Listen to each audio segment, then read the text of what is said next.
Welcome to the Ducks Unlimited podcast, the only podcast about all things waterfowl. From hunting insights to science-based discussions about ducks, geese, and issues affecting waterfowl and wetlands conservation in North America, we bring the resource to you. The DU Podcast with your host, Chris Jennings. Today I've got Jay Anglin on the show. Jay, welcome back. Always good to be here, buddy. Jay is the Waterfowl 360 Great Lakes Region Migration Editor, and Jay is joining us today to bring some updates and some good news for waterfowlers throughout the Great Lakes region.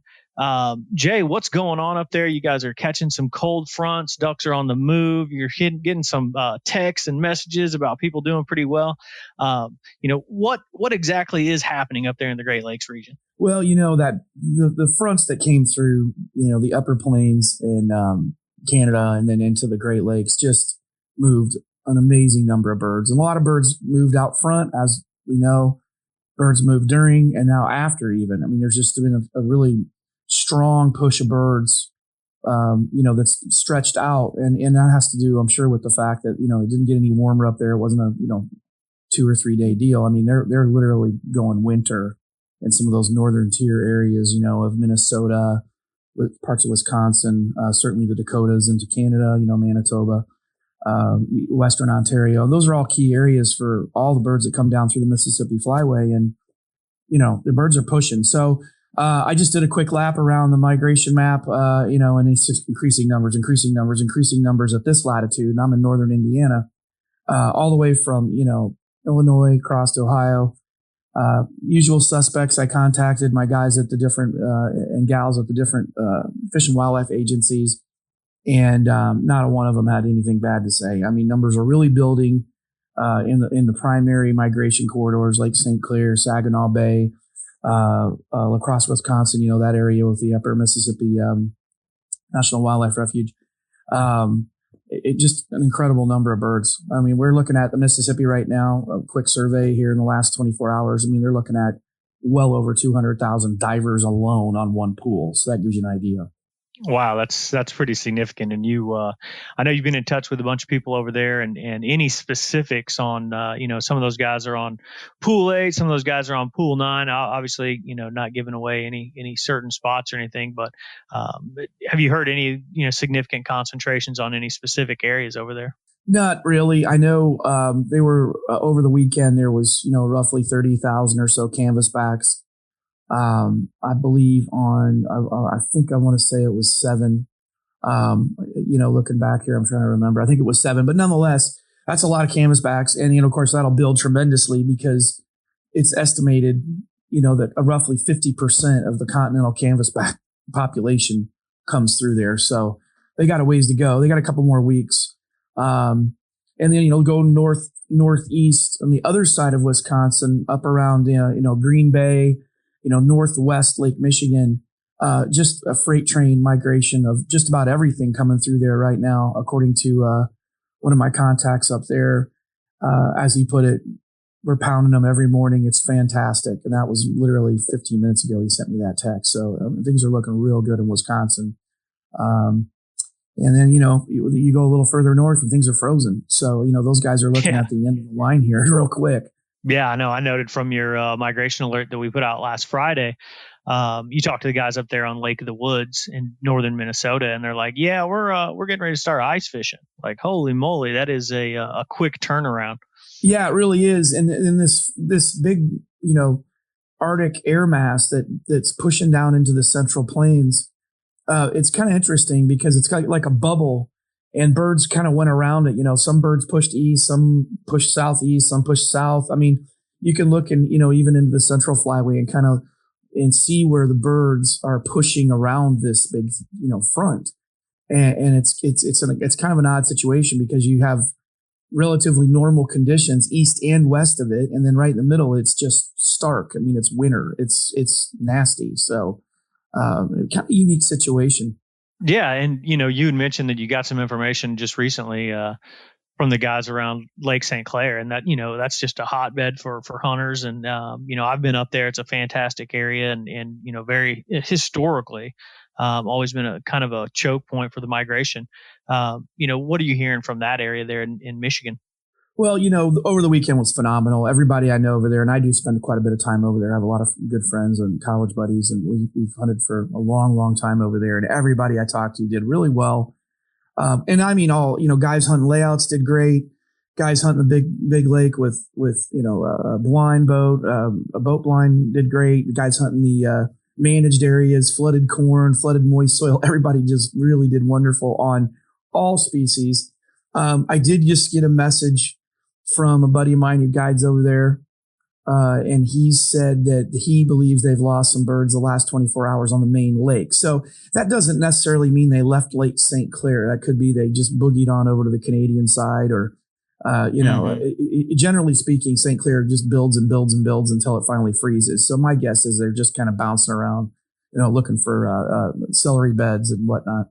Yeah, and it's supposed to warm up a little bit up there, with over the course of the next 10 days. I mean, it's pretty cold up there now, and but it is supposed to warm up a little bit, which certainly will hold birds in that area for much longer. So I don't want to scare everyone out there thinking that all the birds are leaving. That's just not true. Plus some of these hardier ducks will stick around for much longer. Kind of going down into your area, northern Indiana, you guys kicked off your season this past weekend. What are you hearing from some guys around there? Well, we had the same sort of thing where there was a lot of birds moving into the area. One of the problems, I guess, if I had to pick a problem, is that the youth and veteran season is the prior weekend, and so a lot of these local marshes that had kind of loaded up, they got whooped pretty good, the weekend before the general opener. So last weekend, this influx of birds really helped. One thing I did know in my scouting was that I think we were at the latitude of where the concentration of wood ducks were in this particular part of the country. Because I saw flocks of a couple hundred dry feeding wood ducks in multiple fields one evening, right just outside of town here, and that's fairly unusual. So everywhere I went, I saw wood ducks. And so everybody I know has been beating up on wood ducks. The goose hunting's been phenomenal, of course. We're covered with Canadas. We have a fair number of specs. A couple guys I know shot a couple snows this morning mixed with Canadas, just not too far south of me. And then, this general field goes all the way over to Ohio and across Illinois to the west. It's everybody's doing pretty well. I did speak with one biologist here a few minutes ago, and he said this morning was really good, and he saw mostly gadwall and pintail, and that's in the northwest corner of Lake Erie, right there where Ohio and Michigan come together. So back to what you were saying a few minutes ago about birds leaving. I mean, there's a lot of birds down, and there's really not a lot of reason for them to leave at this point. So we're in good shape here for quite a while, I suspect. Yeah, I know. If you're talking, northern Indiana, wood ducks, northern Ohio, pintails, gadwall, I mean, those hunters there are just on the leading edge, of that migration. So, it's nothing to hit the panic button about, quite yet, and you're probably going to need a couple more good weather systems to really push down some of those hardy birds into those areas. But for the time being, it sounds like, those guys in the northern tiers of Michigan and in Wisconsin even they've got it right now. It seems to be really good.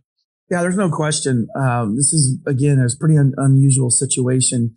I keep telling, I'm kind of in deer mode. A lot of guys are, and I'm kind of laughing because, we got out, a couple buddies and I got out into a field on Saturday morning. I talked them into going. There was 800 plus geese and mallards in it, Friday morning. We go out Saturday, and of course, it's just the most beautiful deer hunting morning you've ever seen. And the birds just didn't do anything.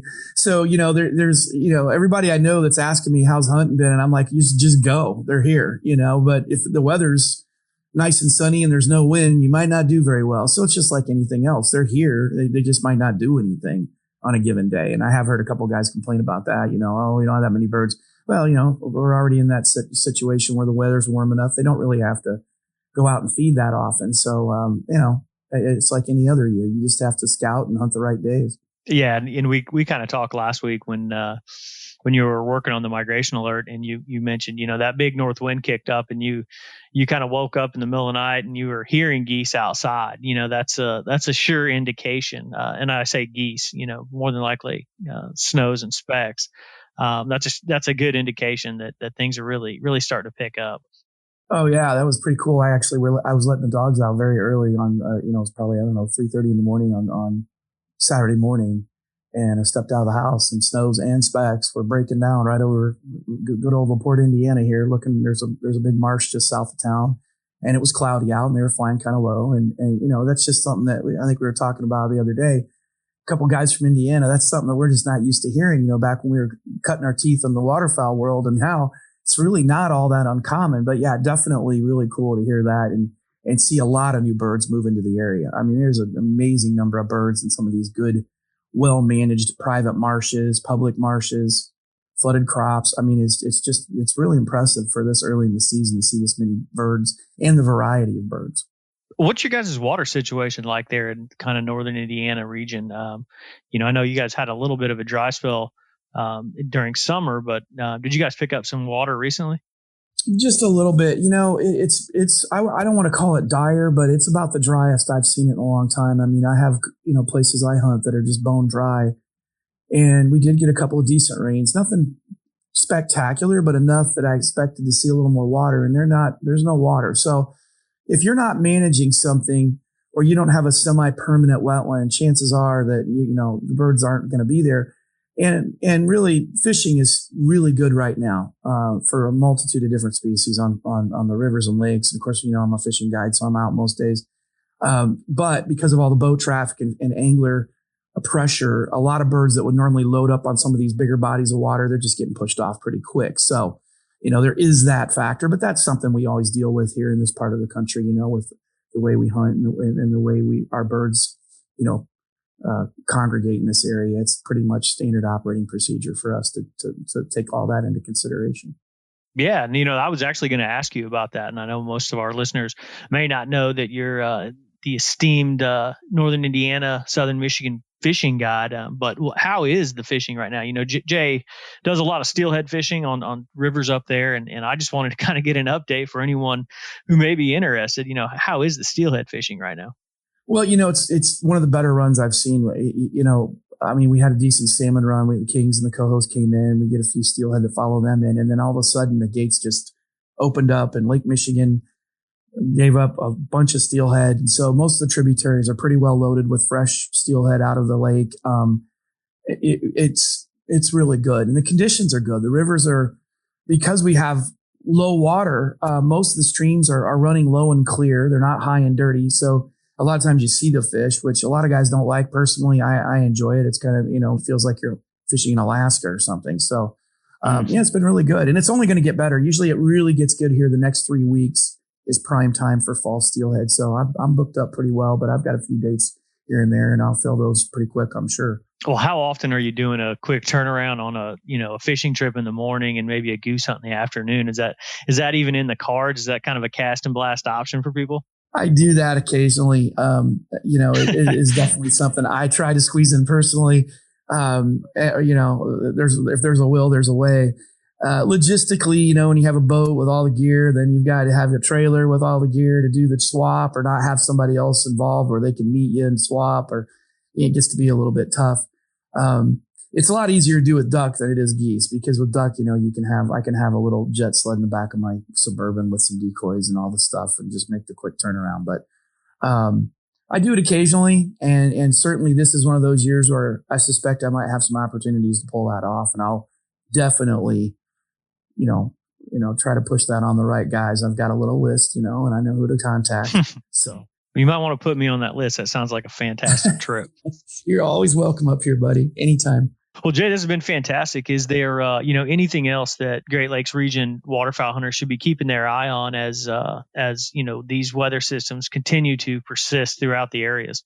Well, a lot of these birds, we did pick up a few mallards Saturday, and I noticed several of them were pretty keeled up. They were thin, and that, they were in good shape, but you could tell it was obvious they'd probably been migrating quite a ways. So, the birds have to feed. And so you have to keep an eye on the crops. Our corn we're probably at about, 50-60% of our corn's out at least in this area. Beans are still in. So it's a water food thing. And if you're watching birds that dry feed, obviously you got to be where there's water, and you got to be where there's food. And That's pretty simple. And then diver wise, I mean, there's just a lot of divers around right now, even down here, you know, and not too far north into Michigan, there's good numbers. So just go out and scout. And I think, you know, we're in it to win it here for 2 or 3 weeks until we get some drastic weather changes. You know, I really think that this is one of the better seasons I've seen, at least a setup for a better season I've seen in several years. It's really good. Awesome. That's fantastic. That's good to hear, and hope everybody gets out. Jay, man, thanks for joining me. And I'm definitely going to have to hit you up for one of those cast and blast steelhead duck trips. I would look forward to that. Definitely. Awesome. I'd like to thank my guest, Jay Anglin, for coming on and providing a fantastic Great Lakes region update. I'd like to thank our producer, Clay Baird, for putting the podcast together and getting it out to you. And I'd like to thank you, the listener, for joining us on the Ducks Unlimited podcast and supporting wetlands conservation.